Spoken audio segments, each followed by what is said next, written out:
오늘은 핫한 부동산 얘기를 한번 해보겠습니다. 결론부터 말씀드리자면 저는 서울 부동산이라 하더라도 투자로 굳이 할 필요 없다, 이렇게 말씀드리고 시작하겠습니다.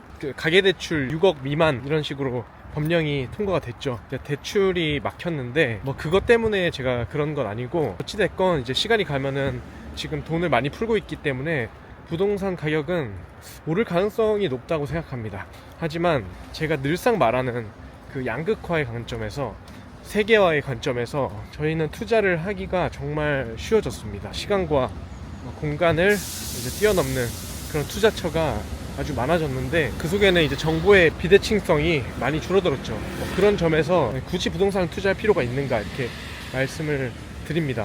이제 여러 가지 반론을 제기할 수 있겠죠. 부동산은 지금까지 불패였다. 우리 아버지 세대부터 지금까지 한 번도 부동산이 심하게 꺾이거나 그런 적이 없었고, 주식에 비해서 훨씬 더 안정적인 수익률을 가져다 줄 뿐더러 수익률 자체도 되게 높았다. 지방 부동산은 좀 예외지만 서울 부동산 같은 경우는 계속 수요가 있고 또 공급이 지금 부족하기 때문에 이것은 팩트입니다. 지금 재건축도 분담금이 너무 비싸져가지고, 건설비가 비싸져가지고 이루어지지 않고 있고, 서울의 집은 다 사고 싶어 하잖아요. 자녀 교육도 그렇고, 입지 좋은데 더 몰리고 싶은데 이제 비싸서 못 사는 거지, 사람들이 또 돈이 있으면 얼마든지 살 수요가 있는데 왜 그런 말을 하냐, 이렇게 반론을 할 수가 있습니다. 충분히 맞는 말이에요. 저 같은 경우도 이러한 이유로 이제 작년 초까지만 하더라도 제가 임장도 다니고 서울 전역을 막 돌아다니면서 부동산에도 들어가서 막 상담도 받으면서 이게 서울 아파트 매수를 하려고까지 생각을 했습니다. 가장 큰 이유는 이제 레버리지 때문이었는데, 저희가 주식이나 코인을 투자를 한다면은 대출을 받는데 한계가 있잖아요. 근데 부동산은 이제 담보대출 주담대가 되니까 저희가 이제 가진 능력에 비해서 훨씬 더 많은 금액, 예를 들어서 10억 가까이 대출도 이제 나왔던 게 사실이니까, 수익률이 한 몇 퍼센트 낮더라도 이제 금액 자체로, 이제 부채 자체로 그 수익률을 끌어올리는 방식으로 이제 투자를 하는 게 장점이었습니다. 네.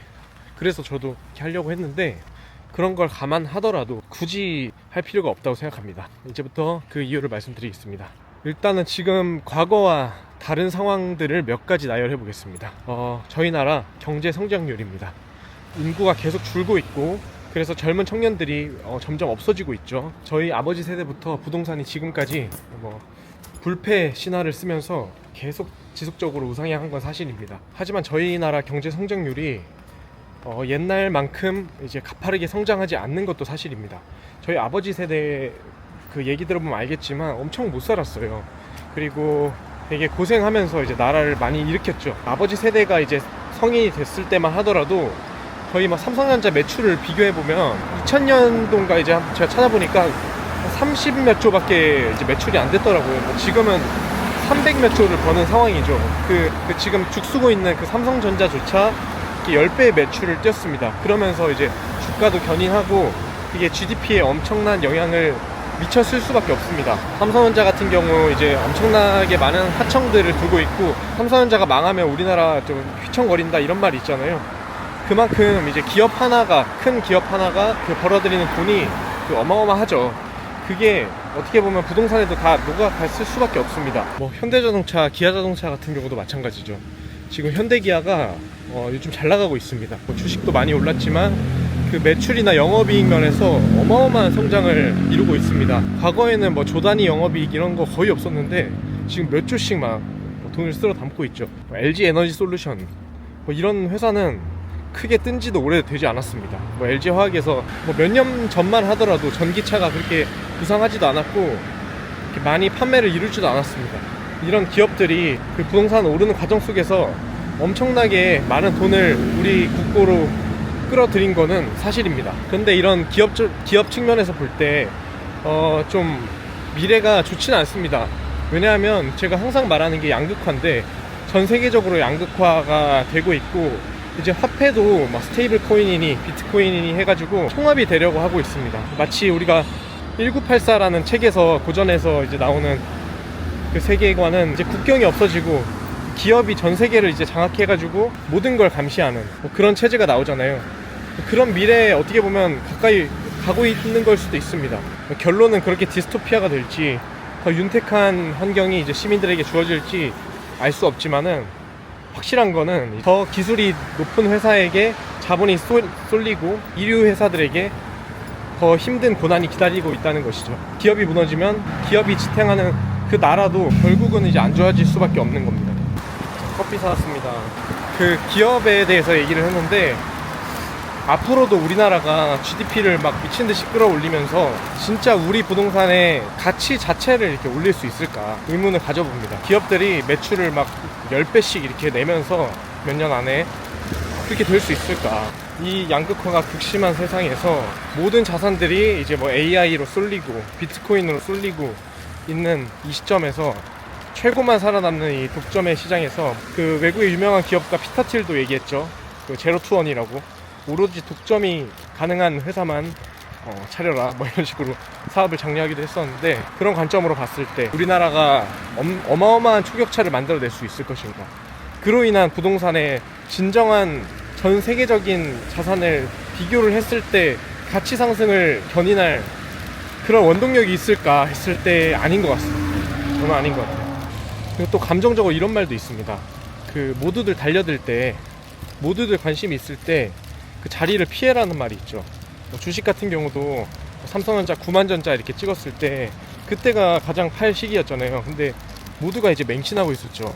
과거에는 뭐 이런 말이 있어요. 할아버지 세대에는 이제 압구정 아파트 산 사람이 승자였고, 아버지 세대에는 반포의 아파트 산 사람이 승자였고, 우리 세대는 무엇일까? 우리 세대에는 뭐 삼성역의 아파트 산 사람이 승자일까? 근데 그 당시만 하더라도 뭐 반포 아파트 그렇게 어마어마하지 않았거든요. 와, 저기 살면 진짜 부자 되겠다, 그런 믿음 크게 없었어요. 그냥 부동산 투자에 좀 일가견이 있는 사람만 돈 주고 샀지, 뭐 과거에는 뭐 대출도 어마어마하게 내줬잖아요. 수요가 없어가지고 뭐 자금도 막 몇천으로 막 아파트도 사고 그랬었잖아요. 근데 지금은 그러지 않죠. 대출 규제가 뭐 있기 전까지만 하더라도 서울 아파트 살려면은 거의 뭐 5억에서 10억 이상은 있어야 이제 어느 정도 아파트 산이 많이 했었으니까, 그런 맥락으로 볼 때 이제 많이 과열돼 있다, 심적으로. 네. 당장에는 이제 수요는 많고 공급이 부족해서 가격이 오를 수는 있겠지만 이제 쉽게 볼 문제가 아니다. 답이 정해져 있는 건 아니다. 우리 서민들이 아주 쉽게 공부 하나도 안 하고 돈 벌 수 있는 그런 세상은, 그런 유토피아는 없다. 일단 그걸 전제로 두면은 좀 더 깊이 고민하실 수 있을 겁니다. 제가 그렇게 했고요. 그래서 결론이 뭐냐, 제가 투자하고 있는 거 다 알려드려서 그거 사면 된다 라고 말할 수는 없어요. 사실 그때부터 이제 뭐 사기꾼인 거고, 제가 뭐 책임질 수 있는 말을 해야 되니까 책임질 수 있는 선에서 확실한 걸 위주로 좋은 조언을 해줘야 이제 좋은 유튜브 컨텐츠가 될 거 아니에요. 그래서 이제 말씀을 드리면 경제가, 세계 경제가 거시적으로 어떻게 돌아가는지는 잘 꿰고 있어야 된다. 그게 가장 핵심입니다. 그 과정에서 종목 같은 거는 어쩔 수 없이 찾게 될 수밖에 없습니다. 트럼프가 왜 미친 짓을 하는지, 뭐 브릭스라는 중국이 왜 그 미국에 견제할 수 있는 힘을 만드는지, 그게 힘이 어느 정도 될지 여러분이 직접 느낄 수 있어야 됩니다. 이란을 왜 폭격했고, 그게 어떠한 정치적 의미가 있는지, 그게 경제에 어떤 미래를 가져올지, 여러 가지 수가 있겠죠. 바둑 두듯이 내가 이란을 폭격했으니까 앞으로는 미국이 분명히 승기를 잡을 자신이 있었구나, 그러니까 폭격을 했지. 그러면은 이제 제 심적으로는 아직 미국 투자 좀 괜찮겠다, 뭐 이런 식으로 생각할 수도 있고, 스스로 그 실시간의 정보들을 좀 아는 게 좋아요. 그리고 지금 뭐 화폐 전쟁이 일어나고 있잖아요. 스테이블 코인이라는 거는 피상적인 한 가지, 이제 지엽적인 한 가지 도구일 뿐이고, 거시적으로 봤을 때 왜 그것이 생겨났는지, 비트코인이 왜 유튜브 컨텐츠에서 돌아다니는지, 그 돈을 벌기 위한 그런 투자 수단만 생각하고 이제 하면 배움이 없잖아요. 그러면 이 서울 부동산과 연결을 시킬 수가 없잖아요. 그게 왜 그렇게 됐는지. 또 뉴스나 뭐 기사 같은 것도 너무 편향적으로 보지 않고 이제 종합적으로 보면서 나만의 생각을 가지고 있으면 이게 거짓인지 참인지 어느 정도 분간할 수 있는 그런 눈이 생기니까 내가 가진 정보 중에 가장 맞는 길, 그리고 내가 그걸로 이제 뭐 장기적으로 돈을 벌었던, 실생활에서 내가 확연하게 사실임을 증명할 수 있었던 그런 일을 가지고 같은 맥락으로 이제 가다 보면은 투자 체력이 좀 쌓이지 않을까 그렇게 생각을 합니다. 그리고 또 이런 가정을 한번 해봤어요. 아파트가 지금 우연히 불패 신화를 이어오고 있을 뿐이지 2009년 같은 경우에 리만 브러더스 사태가 있었잖아요. 제가 그 당시에 경제에 대해서 아예 모르는 어린 시절이어서 그때 상황을 자세히 기억하지 못하지만 그 당시에도 주식이랑 부동산이랑 전 세계적으로 폭락을 했었단 말이에요, 일시적으로. 근데 이제 미국에서 그 돈을 어마어마하게 찍어내가지고 사상 유례 없을 정도로 찍어내가지고 그 은행들 다 구제금융을 해줬고 서민들의 돈을 현금을 가치를 절하시켜서 서민들 자산을 다 흡수시켜가지고 그 은행을 구하는 데 쓰고 결국 경제를 더 순환시키는 결정을 내렸죠. 그러니까 서민들을 거의 장작에 그냥 태운 건데 그게 이제 전 세계적으로 일어났습니다.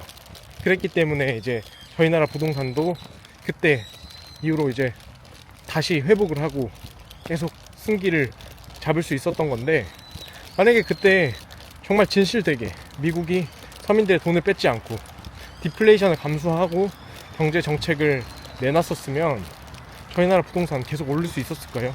절대 아니라고 생각합니다. 영원한 건 없다. 그게 제가 하고 싶은 말이었습니다. 그때 미국이 그 모기지를 확대해가지고 하층민까지 이제 서브프라임이라는 종목으로 확대해가지고 미친듯이 돈을 빌려주고 집을 사는데, 그리고 은행에서는 돈을 더 뻥튀기 시키려고 채권을 혼합해서 그 하층민들이 한테 돈을 빌려주는 그 채권이랑 진짜 신용이 있는 사람들이 빌리는 그 프라임 모기지까지 다 합쳐서 이제 묶어서 팔았잖아요. 그런 대국민 사기극을 이제 벌였었는데, 그게 미국에서 먼저 터지지 않았다면 저는 한국에서도 충분히 먼저 터질 수 있었지 않을까. 부동산을 다 맹신해가지고 모두가 이제 빚을 지게 하는 그런 국면 한국이 먼저 맞았다면 아마 한국 부동산이 먼저 무너졌을 겁니다. 그러니까 다각도로 이제 지식을 채우면서 세상 돌아가는 것을 이제 즐기듯이 배우면서 요즘에 자산을 사는 거는 국경도 없고 시간 그리고 수수료 이런 제약이 많이 없어졌습니다. 세금 같은 것도 그렇고, 그런 측면에서 봤을 때 어떤 투자처가 나의 돈을 계속 불려줄 것인지 그 점에 대해서 생각하고 여러분들 부자 되시길 바라겠습니다. 그래서 오늘의 결론은 부동산 오를 수 있다. 서울 부동산 장기적으로 가격은 오른다. 하지만 환율 비교했을 때 그게 자산 상승을 의미하진 않을 수 있다. 그리고 그거보다 더 폭발적으로 오르는 자산들이, 쉽게 투자할 수 있는 자산들이 너무나 많다. 그렇게 말씀드리고 영상을 마치겠습니다. 감사합니다.